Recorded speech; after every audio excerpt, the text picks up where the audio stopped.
Welcome to the Launch Michigan podcast, where education policy meets real action. Hosted by President and CEO Venessa Keesler. We cover research, workforce development, advocacy, and community organizing, from literacy and staffing models to redesigning high school and connecting students to trades, community colleges, and more. The Launch Michigan podcast. Big ideas, real solutions. Let's get to work. Well, thank you everybody for joining us today. We are really excited to focus on high school redesign, and we have with us Dr. Nikolai Vitti, who is the superintendent of the Detroit Public Community School District and has been for 10 years. Is that right? Going into year 10, yep. Yeah, which is amazing. That's an amazing length of tenure for any superintendent, let alone a DPSCD superintendent. So We're glad to have you join us and to talk about the work the DPSCD has been doing on high school redesign. Just to situate for our listeners, as you should know, if you don't follow Launch's platform, Launch has been working at the state level on the Michigan Education Guarantee, which is the changes we need to make as a state to our graduation requirements. We've been working on that for a couple of years with a large table of stakeholders and experts. And at the same time, and even preceding, Dr. Vitti got DPSCD focused on this question. What do we need to do for our students around high school? So with that, Dr. Vitti, you've said that students need to graduate not only with a diploma, but with a direction. What does that mean? Well, here in Detroit and DPSCD, we've been extremely intentional about making sure kids graduate in 4 years. I know when I started as superintendent, the district was talking about 5-year graduation rates and 6-year graduation rates. And obviously, we want kids to graduate, as late as possible, if you will, to get a high school diploma. But the reality is we all know the research is clear. It makes a profound difference to graduate in 4 years because kids are more likely to obviously compete for a livable wage if they're not going to college, but also to get into college more likely, scholarships, acceptance, and just the reality of transition to college if it's done in 4 years. So all of our metrics have been focused on that. We've gone from about 65% graduation rate to 83%. We're going to see another bump in improvement with the 2026 graduation class, and we're less than 1 percentage point away from the state average. But the reality is we're not stopping there. We want our students to be truly college and or career ready. And the bar for us, one hurdle that we're jumping is graduating students in 4 years, but we're actually putting more hurdles in front of us, if you will. And those hurdles might be higher than just graduating in 4 years. Graduating 4 years typically means you're passing classes and a certain number of classes that's required by the state, but it doesn't necessarily mean that you're college or career ready. So the high school redesign work is being more intentional about adding pathways that go beyond the Michigan Merit basic high school diploma and differentiating that to be intentional around college and career. That's really exciting. And I hear in there a couple things, so I'm going to unpack that a little bit with you. Take us back to when DPSCD started on this path. What gaps did you see? What really led you to say, it's a diploma's not enough, we need these pathways? Talk a little bit about what data you looked at or how you arrived at this point when you were like, hey, this is the path that we need to go on. Well, one, it's clear that our attendance rates drop when students get into high school. It starts happening middle school, but it definitely accelerates in high school. Obviously, high school students have more freedom and autonomy than elementary students do, but they're also feeling more detached from the learning experience in high school. So, in other words, they're growing up and they're asking the question, why is the high school experience relevant to me? Yeah. Why am I here? And that leads to, if you know you're going to college, you probably find a high school experience more relevant. But if you're not going to college, you don't think you're going to college, you have other plans, you have other talents and interests, then the high school experience is not the right springboard for college right now as it's situated. So that's one challenge. How do you make the high school experience more relevant, which just leads students to come to school more? Our engagement levels, even in our survey, go down by high school. So students are less engaged, they feel less challenged, loved, and prepared, which are the 3 big indicators we look at. So we look at that data. And although our college readiness rates are definitely improving, defined by the SAT, we can do better. And the other reality is locally, our workforce continues to tell us we need more talent. Now, I often tell them, well, you need to give more opportunity. I often say our kids don't have a talent problem, they have an opportunity problem. So the other thing that the problem that we're trying to solve is industry, workforce generally is saying we want more employees, especially right out of high school. And our families are saying we need more opportunities. Our kids are saying they want more opportunity. So I think the nexus to this is making the junior and senior year more of a catapult, springboard to college, more explicitly, creating a stronger pipeline to college by expanding dual enrollment, advanced placement, international baccalaureate programming, but also by expanding more career opportunities that lead to industry certification and internships and co-ops. The other gap is I cannot do a community meeting in a city where people don't ask me, when are you bringing back career tech? Our kids need that. Our families need this. All this construction is happening in a city, but we're not employing Detroiters. So these are some of the gaps that we're seeing that I think the high school redesign will fill ultimately as we build it out. I'd love to just elevate a couple of those things and connect them to some of the national research we see on the student surveys and the engagement point. And kudos to you for doing student surveys. I always wonder why more superintendents don't do this. It's like, I know it takes time, but what a great source of information the people you're serving, and kids have a lot to say, and it's a really important source of data for districts. So kudos to you for doing it. Nationally and statewide, the story is the same. Kids are like, I don't understand why this matters. I don't care. I don't want to be here. My work is not engaging. I don't see the connection to my future. And we all know if teenagers don't see why they have to do something, they're not going to do it. Like that is just teenagers in time immemorial. So I think that's really a problem, that it's not just a DPSCD. It is statewide. It is national. And it leads us to this question of what needs to be different about the high school experience. For our listeners, when Michigan did its graduation requirements in 2006, what's known as the Michigan Merit Curriculum, the question was, what preparation is needed to prepare students for four-year university? There was a whole study, and they basically came up with a list of classes to take. Technically, it's a little broader. It's supposed to be credits, not classes. But in practice, it's turned into this list of classes to prepare you for four-year university, which is really important, right? We don't want to shut that path off. We want more Michigan students completing 2- and 4-year degrees. And what we know from the research and the data, one, we're only at about 53% matriculation statewide into a four-year university right out of high school. So that's 47% of our students who aren't making the jump. Two, what preparation for four-year university looks like has changed. You don't just need classes, you need durable skills, you need experiences.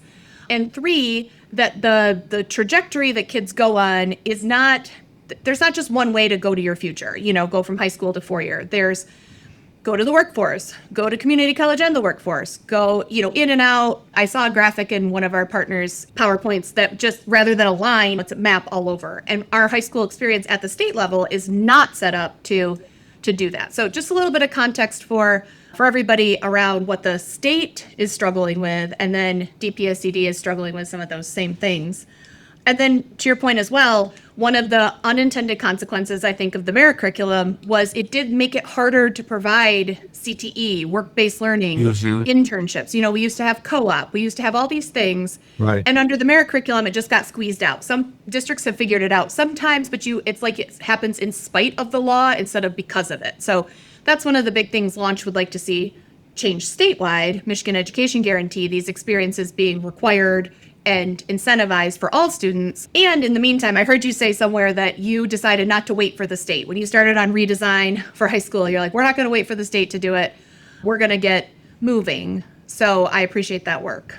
I wonder if you could talk a little bit more about some of the core principles of the high school redesign. I think you've hit on some of them already, but what are, how does it look? I agree with a lot of the points that you made. A couple that I want to definitely lift up is a diploma as defined now, at least for a lot of our students, does limit the elective opportunities, which at the high school, it gets into what's really your passion and your interest if you're not highly competitive for college. especially for our children, just because you have deeper and more concentrated levels of poverty, which lead to more distraction and obstacles outside of school. For the average middle school kid that is distracted and not really interested in high school, they're typically still going because socioeconomically, their family is in a position to make sure they're still going to school. A lot of our families are just trying to survive from just a living point of view. When you're trying to keep a job, you're trying to not be evicted, and you're dealing with other challenges from a community point of view, then the older the child gets, the less that they're supervised and they gain more autonomy, which if they don't see the relevancy in school, they're going to go less.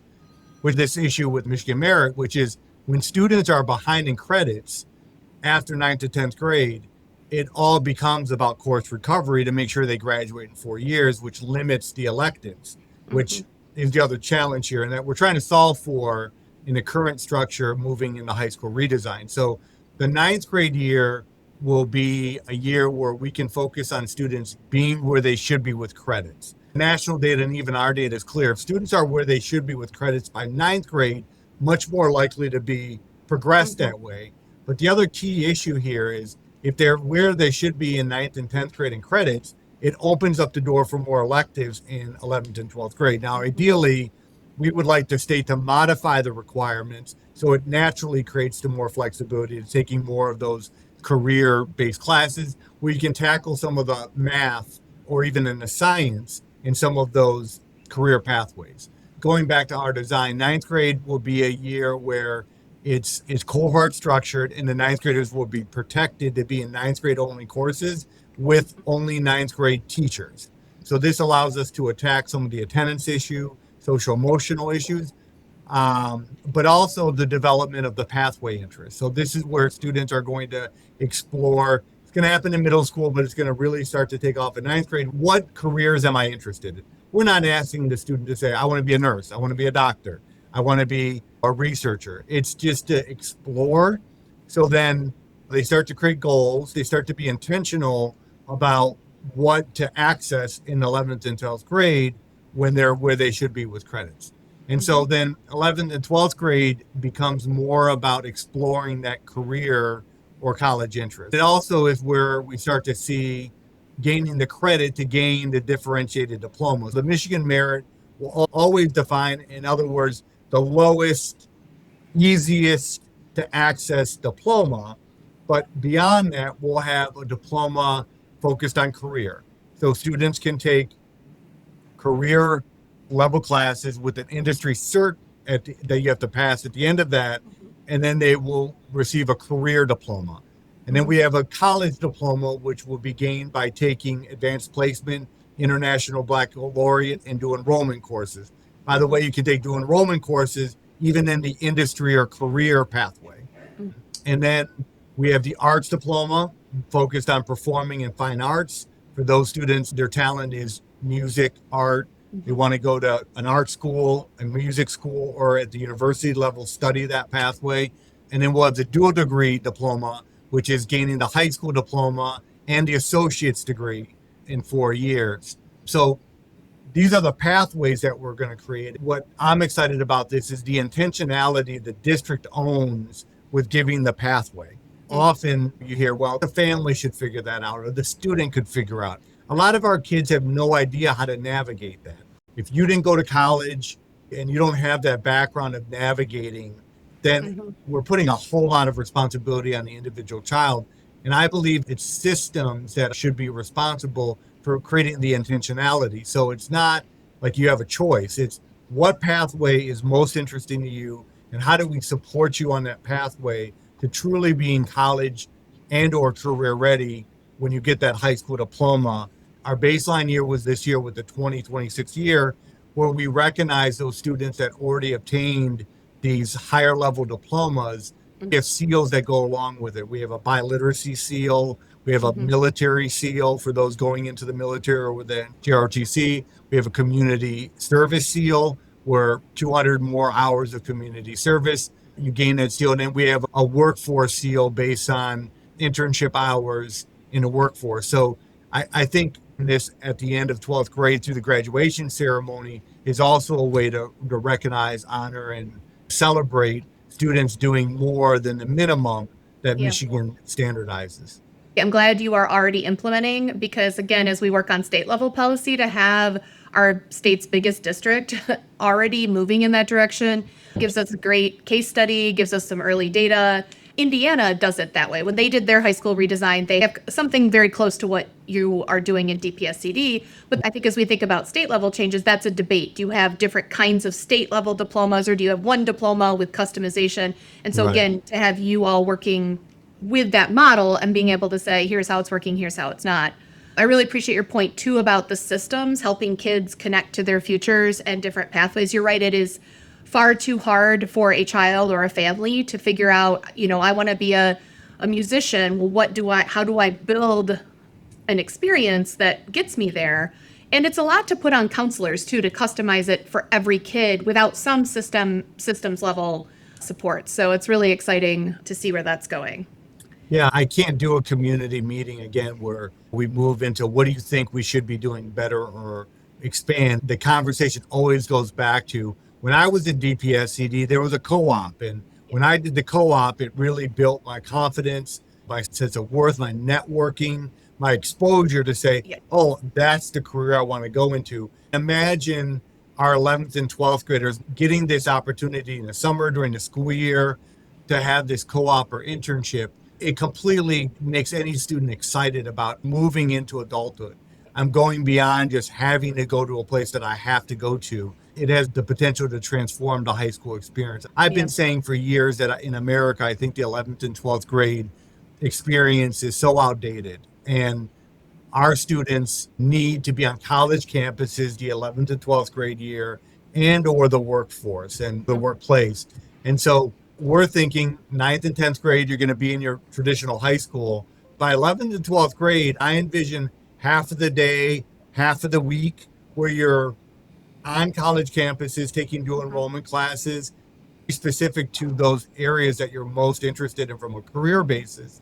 Again, more interesting classes, higher level equipment, gaining college credit, knowing you're college ready, if you will, or being in a workforce, again, where you're gaining those experiences, the confidence, the networks, and it's a win for employers that need that young talent and that exposure for the future. That's another data point nationally and statewide. Other voices in the state have been saying this.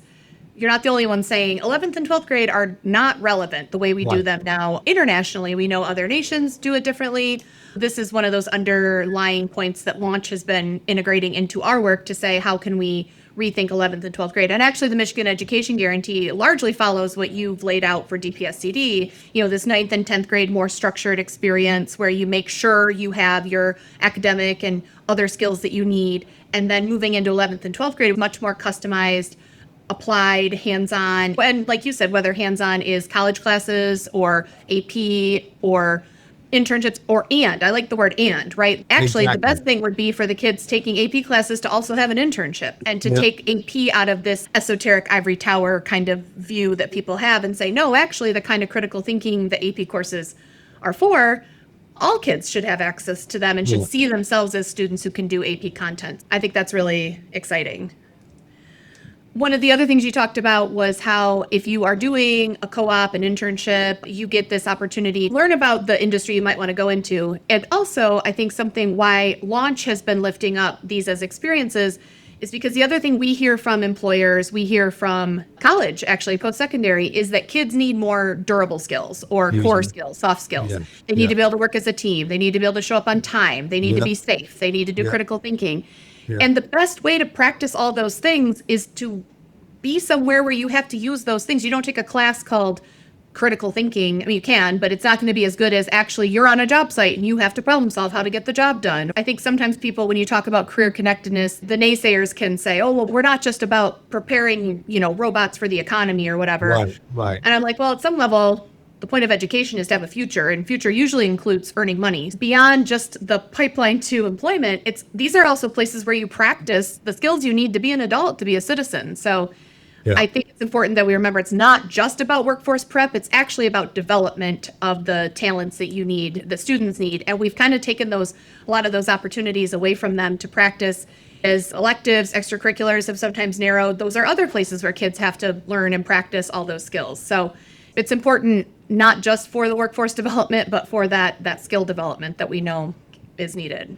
Completely agree. What we're starting at least to hear about more nationally, and I think we're having more of an honest conversation, is there's a lot of advantages to technology, but there are some disadvantages that we're seeing in our youth today when it comes to just social interaction skills, working in groups in person, problem solving over a defined problem. All of those, really, no matter where you're working, you have to have those skills, even with the incorporation of technology and AI. The co-op internship structure, one, got to be on time. You got to interact with ball and everyone around you in a certain way. You have to learn to disagree. You have to learn how to work on a problem together. You have to learn about timelines. And you get to explore the thing that you think you're more interested right now. As we were engaged in the community on the high school redesign, there was some pushback to say, how dare you start telling a ninth grader that they got to pick their career and you're going to pigeonhole them. I hear what you're saying. First of all, that's not what we're doing. Second of all, I'd rather them be thinking about this in ninth grade in an intentional way, because they can start eliminating things that they felt they were interested. I'll tell you, when I was in ninth grade, you'll laugh at this, but I thought I wanted to be an engineer. And the only reason I thought I wanted to be an engineer, because my favorite football coach, who was my mentor, was an engineer. And he come to work with a red Mustang. He worked for Ford. And I said to myself, well, I want to be like that. I think I was in 11th grade or 12th grade, and he had me shadow him one day, and he got me a tie and everything. And I went to work. He had me create a resume, and I shadowed him for one day. And at the end of the day, I don't want to be an engineer. There's nothing about this job that I like, and I don't want to do it. So part of it is also eliminating what you think you want to do by having that exposure as well. Right. And that experience in and of itself taught me I didn't want to be an engineer, because I really didn't know what an engineer did. But it also taught me, okay, yeah, I got to come on time. I got to look a certain way. I have to talk to people a certain way. I think it's also a process of elimination, and it's a networking that's created. The people I interacted that day, I may have not worked for them, but it's a relationship that I developed that helped me later on in life in some kind of way. So I think we also should think about high school and the K-12 experience also about connecting to other people outside of the K-12 space and just creating exposure that a lot of our kids in particular don't have access to. I'm glad you brought up some of the pushback or the naysayers. So I feel like the two major forms of pushback we hear at launch, anytime this conversation comes up, is one is, what do you mean a kid's going to choose a career? And so you already kind of addressed that's not the point. Career exploration is not the same as, being locked in forever. Right. And you don't know what you don't know until you learn about it. So that's what education is for. I think the other one is this fear of tracking, that some kids will be pushed into certain pathways and others. And we know historically tracking is a thing that has happened in many ways in this nation, along race lines, along gender lines, along socioeconomic lines. So how have you wrestled with that? And what protections do you have built into the system to make sure that doesn't happen? One, I would argue that even going back to how we pigeonholing students, I would say when the system does nothing, when it's not intentional, it actually limits opportunity. And so what I have found oftentimes is that there's less pushback through the status quo than actually doing something differently. So when you start to have conversations about being intentional and a new initiative, the initiative gets attacked because that's what you're talking about, and that's at the forefront. But what we're not talking about are all the kids that are graduating, just say from DPSCD with a high school diploma, that aren't going anywhere.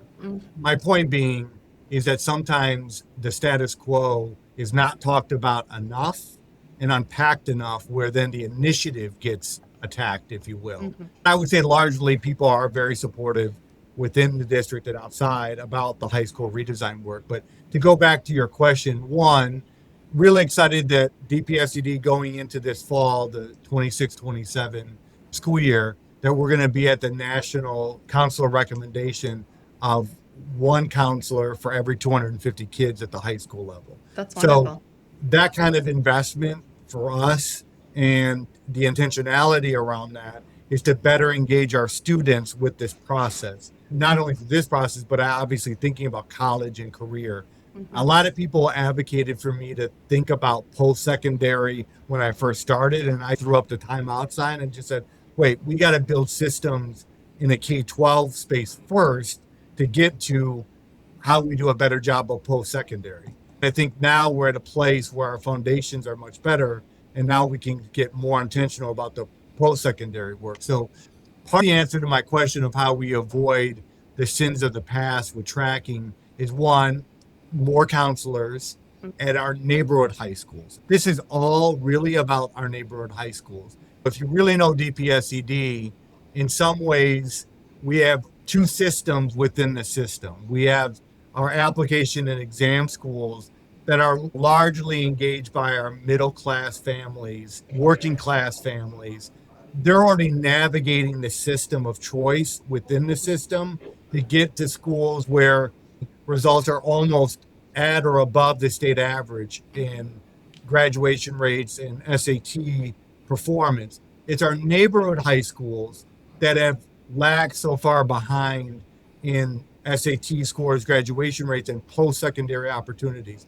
So our exam and application schools are largely doing well with getting kids college ready, without a doubt. It's our neighborhood schools that are struggling. So by being really intentional about the neighborhood high schools having stronger college and career pathways, I think we overcome the tracking that I think is in some ways happening by default, having neighborhood high schools with strong programs. Yeah. And so I think that's going to be the difference maker. The other thing is any student in DPSCD can access this. So it's not just exam schools or applications, it's all students, even those that have IEPs. That's the other area of pushback is, what about our kids with IEPs? And I think we forget, even though you have an IEP, it doesn't mean you can't or shouldn't go to college, or you should not be achieving a career that allows you to have a livable wage and can support a family after high school. We're setting the bar too low just because you have an IEP, but IEP means that you should have more accommodations and support being at an above grade level performance and going on to college or the world of work. We shouldn't lower that bar. We should raise it or keep it the same as someone who doesn't have an IEP, because that's the purpose of the IEP. So any student can access any of these diplomas. I think that level of accessibility and equity to access it eliminates some of the sins of the past where only certain kids based on race or socioeconomics. So that's the other thing is now we are offering AP in all of our high schools. We weren't doing that 9 years ago. Now it's about increasing that. It's increasing new enrollment options. It's increasing career tech. I think that's how we overcome those systems that led to inequitable opportunities. Let's be real about what the system right now is doing. Yeah. If you think kids aren't being tracked right now by the lack of a system, That's right. if you think middle class and upper middle class, wealthy parents aren't already navigating their kids into more opportunities, Correct. like, let's be real. We're not doing a great job right now. So let's not pretend that we've solved the problem. I also really appreciate that you are focusing on the individual advising. We talk a lot about this with the Michigan Education Guarantee, that to make this work, we are as a state going to have to invest to do this. You have to have more counselors. You also probably have to have some other resources, other adults or something coming in to help with really good educational development plan, really good access to career data. And you can't rely on an overworked counselor who's already trying to do 100 things and care for the social emotional well-being of a student and do scheduling and know everything about careers in college. So as a state, if we want to have personalized pathways, we're going to have to follow your example and say, what investments do we need? How do we get more counselors, or how do we get other resources in? And that's going to cost some money. But the way that you have a pathway that's meaningful for each child is you put money into what needs to happen to personalize, and that has to be an investment. Or you stay with a factory model where everybody gets the same thing and it only works for 20, 30% of the kids who get it, and everybody else just kind of gets left behind. And we don't want to do that anymore as a state. So I appreciate that you're leading the way in those investments into personalized advising, educational development plans, every kid really having a choice. Right now, a lot of kids don't have a choice. Even though we say they have all these choices, they don't. They're de facto into something that doesn't work for them. So status quo is not getting us there either. Simply having a merit diploma and saying that is a college-ready pathway, which, again, I commend the state to say, yes, you have to take 4 years of ELA, 4 years of math, and the rest. It does make sense, but that in of itself doesn't lead the child to be college-ready. We know that. I'm definitely not career-ready. And it was long time ago to do this, but we have to start differentiating because students' individual talents are not in them as themselves college interested. And it's okay to talk about that. And I think we've created one size fits all that doesn't meet the reality of students' interests, talent, abilities, and workforce opportunities. They're all integrated in the reality that we have to go beyond just this one diploma. Right. There was a really good equity imperative when we passed the merit curriculum, because there was not a lot of requirements. We only had to take a half a credit of civics. And so it was an equity focus. It was a college preparedness and equity focus. And 20 years later, we can say, here's the way it has raised the bar. And here's where it hasn't raised the bar or has created too low of a minimum for everybody. We can build on the successes while improving on the parts that aren't working. I am also glad you bring up it's past time. In our scan of the national landscape, 30 other states are updating their diploma requirements right now. So since we work at the state level, one of our things that we keep reminding people is, Michigan aspires to be a top 10 education state. If we sit on our hands and don't update our diploma standards, while everybody else follows the research and the evidence and the data and the best practice, then we're going to be further behind the next time. So we got to get with the program as a state, following your example. I wanted to cover one more thing before we wrap up for today. You mentioned this a little bit, that you talk a lot with the business community, with employers, with workforce in your area. So can you just talk, that's been important to launch too, as we work on statewide, this question statewide, to understand what is big business saying, what is small business saying, what is labor saying, because for Michigan to thrive, all of those voices, what they need in terms of employees, what they need in terms of talent, and also many of them have programs that are trying to reach into K-12 and create talent pipelines. So understanding what they're looking for, how they're working on it has been critical. A successful set of grad standards will be more than just what one group of people think. So can you talk about how you've engaged the workforce in Detroit and how that's looked for you and what some of the benefits and maybe some of the drawbacks have been?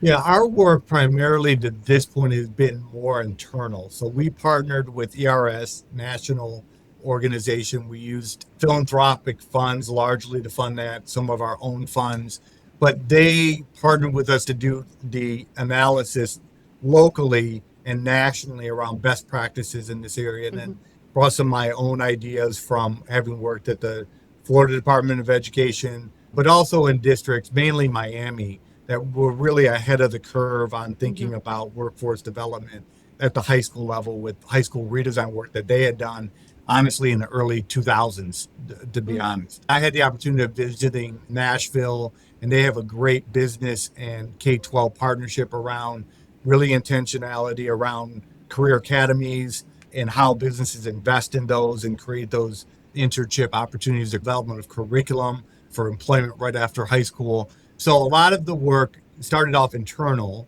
We ran some pilots at 2 high schools around this. Now we're doing more of the external. We've created this infrastructure. We've done the analysis. The board has approved these differentiated diplomas. Now we're starting to engage the business leaders to invest and be concentrated partners with the different industries that we've identified, which are all the ones you would expect around healthcare, skilled labor, even public service around police officers, firefighters, and even line workers for DTE, to go back to skilled labor. So all the jobs that are in Detroit and in Metro Detroit that are on the rise have been identified. In my startup conversations with the business community, they're very excited. They feel like this is a long time coming. They see the gap, they know the gap statewide, they see it even locally. The few business leaders that I've had a chance to directly engage just say they're excited. Why isn't the state doing this? Let's support you so we can get some concrete co-op internships going. Maybe we only focus on healthcare first, in a concentrated way or skilled labor first to get some really clear wins so that we can leverage that beyond those areas with other businesses. But yeah, all excitement. Now, all of this has been happening at smaller scales. We do have kids that are graduating and getting a job at well over $20, $30 an hour and an apprenticeship to be a carpenter. That's happening, but those are isolated. And that's where I'm not satisfied. It's about the scale that I'm looking for. So I don't want anyone to hear this and say, aren't you doing that now? Yes, we are doing it now. And we've expanded to enrollment. We've expanded AP before this, but this is about scale. It's about getting to all the high schools and all our kids with greater business partnerships. So yeah, I would say the initial response has been, this is great. How do we support it with financial investment, specifically for curriculum development and co-ops and internships? Yeah. Launch Michigan, also, we are asked that question a lot too. Like, doesn't some of this happen? And we say, yes, pockets of this are happening, or it's happening for some kids, or some districts have figured it out. And that's not good enough. Good state policy. It's just like you said, you want every kid in DPSCD, and we want every kid in Michigan to have this be not the exception, but the rule. That truly is equity. If this kind of opportunity is available to all students, instead of those who are lucky enough to live in DPSCD or in Meridian or in the places that have figured this out, it is important. That's what policy is for, right? You take it out of the pockets of innovation and you make it something that can happen for all kids. I appreciate too that you did a lot of work as educators and then went to the business community. You based it in the research on what is needed in the economy.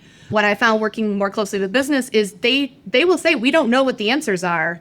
We want education to tell us what the answers are. But if education doesn't step up with a plan and a path forward, then they're business people. They'll come up with a plan. They come up with plans all the time. That's what they do for their day jobs, So it is really important for education to lead with future-focused, grounded in evidence work. And that's what you've done here with this. I continue to say that this is a win-win for everyone. This isn't K-12 versus business or business versus K-12 or even include the universities and colleges in this. It's like, we all benefit from this. Every industry or every organization and the community as a whole benefits.